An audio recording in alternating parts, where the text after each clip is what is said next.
Welcome to This Explainer. Today, we're taking the essential field guide of an industrial safety officer and turning it into a focused, high-stakes playbook for survival.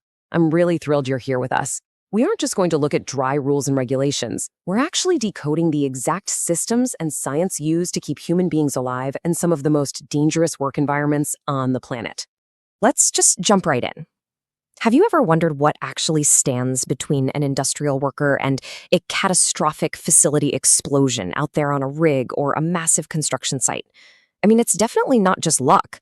It's a highly trained individual equipped with a very specific proactive toolkit.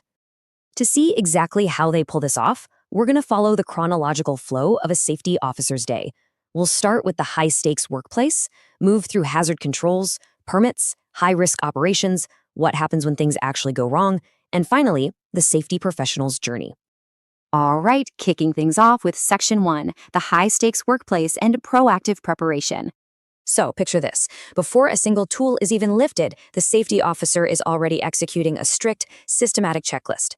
They kick things off with a Toolbox Talk, getting the crew together to lock in the safety mindset for the shift. From there, it's boots on the ground. We're talking inspecting scaffolding, double-checking gas testing results, making absolutely sure the emergency equipment is actually where it's supposed to be. It's all about constant, active vigilance. And while they're doing these rounds, they're basically hunting. Slips, electrical faults, chemical exposures, you name it. When they spot a red flag, boom, they instantly trigger this 5-step risk assessment process. First, spot the hazard. Second, figure out exactly who's in the line of fire.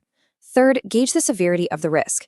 Fourth, put a control measure in place to neutralize it. And finally, go back and double-check that the fix actually worked. Now, if we literally can't eliminate a hazard, we have to fall back on the gear the workers are actually wearing. We're talking hard hats, flame-resistant clothing, fall arrest harnesses, the whole shebang. But there's a golden rule here. Always inspect your PPE before use. Seriously, a fall harness with a frayed strap? It's basically as bad as wearing no harness at all. Moving right along to Section 2, let's look at the hierarchy of hazard controls, which is all about our layers of defense. Okay, this might actually surprise you. That personal protective equipment we just talked about, it's actually the absolute last line of defense. The hierarchy of controls flips the script. First, we look at elimination. Can we just get rid of the hazard entirely? If not, can we substitute it? Then we look at engineering controls, like building physical barriers or adding ventilation. If that doesn't work, we rely on administrative controls, those strict rules and procedures. Only when literally all of that fails do we rely on PPE to take the hit. That brings us to Section 3, permits and preparations. This is where we gatekeep the danger. A worker can't just stroll into a sewer or start sparking up a welder on a pipeline. No way. The safety officer has to meticulously verify very specific permits. Say it's hot work. Anytime there's a spark or open flame, you need a permit. Confined spaces? You better believe that requires standby attendance and a full rescue plan. This stuff isn't just bureaucratic red tape. It's a legally binding pause button designed to stop catastrophic energy releases. And speaking of energy releases, that's where lockout/tagout, or LODO, comes into play. Think of it like flipping the breaker before you wire a ceiling fan in your house, but on an industrial scale with life-or-death consequences. Before a mechanic opens up a high-pressure valve, they have to follow these steps to the letter. Shut down the machine, physically isolate the power source, slap a heavy padlock on it, attach a warning tag, and, this is absolutely crucial, verify there's zero energy left in the system before they even think about starting the work. All right, Section 4, managing high-risk operations. Let's talk about active shift hazards. So, out in an oil and gas plant, understanding terms like lower explosive limit, or LEL, isn't just some textbook theory. It is the literal metric monitored by constant gas detection systems, because if flammable vapors hit that invisible threshold, a single spark from a dropped wrench could level the entire facility, literally. Because that explosive threshold is so critical, the rules around gas monitors are absolute. This isn't a friendly suggestion. If a single monitor alarms, it means a complete, immediate, drop what you're doing shutdown of all operations in the area. You evacuate, you ventilate, and you investigate. End of story.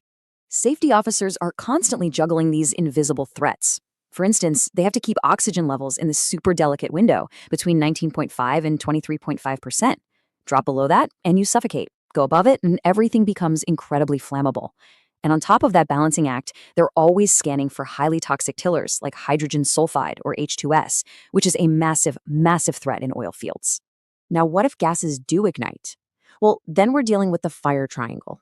It's made of exactly three things: fuel, heat, and oxygen. And knocking out just one of those three pillars is the science behind every single fire extinguisher on the site. Water takes away the heat, foam smothers the fuel, CO2 suffocates the oxygen.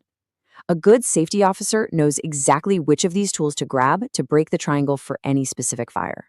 Shifting our focus from the ground up to the sky, we've got lifting operations. We're talking massive, multi-ton cranes. These lifts require crazy complex planning, certified riggers, and strict exclusion zones.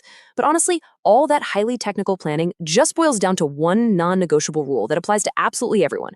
Never, ever stand under a suspended load. Period. But let's pause here for a second and just be real. Even with perfect permits, flawless morning checklists, and all those layers of hazard controls we talked about, well, humans make mistakes. Equipment randomly breaks. The reality is, emergencies still happen. Which brings us to Section 5, when things go wrong, and our reactive measures. The exact second an incident goes down, the safety officer shifts completely into crisis mode. They execute these rigid steps. First, secure the area so nobody else gets hurt. Second, get medical help in there immediately. Once the victim is stabilized, then the detective work begins. They collect evidence, interview witnesses, and dig deep to find the root cause.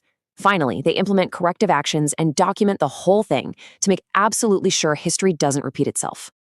Finally, we arrive at Section 6, the safety professional's journey and mastering the craft. The biggest takeaway here is that anyone jumping into this career path has to absolutely master a very specific toolkit. Whether it's orchestrating a confined space entry with rescue teams on standby or knowing the exact physics of working at heights with full-body harnesses, these aren't just nice-to-haves. These are the core competencies you need to survive and keep others alive on an industrial site. And, you can't just walk in and claim you know this stuff. You've got to prove it. Internationally recognized certifications like NIBOSH, IOASH, and OSHA, those are non-negotiable. They essentially validate, both on paper and in practice, that you have the hardcore technical knowledge to handle a hydrocarbon leak, manage a complex lockout, and lead a full-scale emergency evacuation. As we wrap up this explainer, I really want you to think about the immense gravity of this profession. An industrial safety officer isn't just pushing paper. They are the architects of an environment that lets people do insanely dangerous work and still go home to their families every single night. It takes a relentless, uncompromising attention to detail. So, after looking at everything we've covered today, do you think you have the vigilance required to be that ultimate layer of defense? Think about it.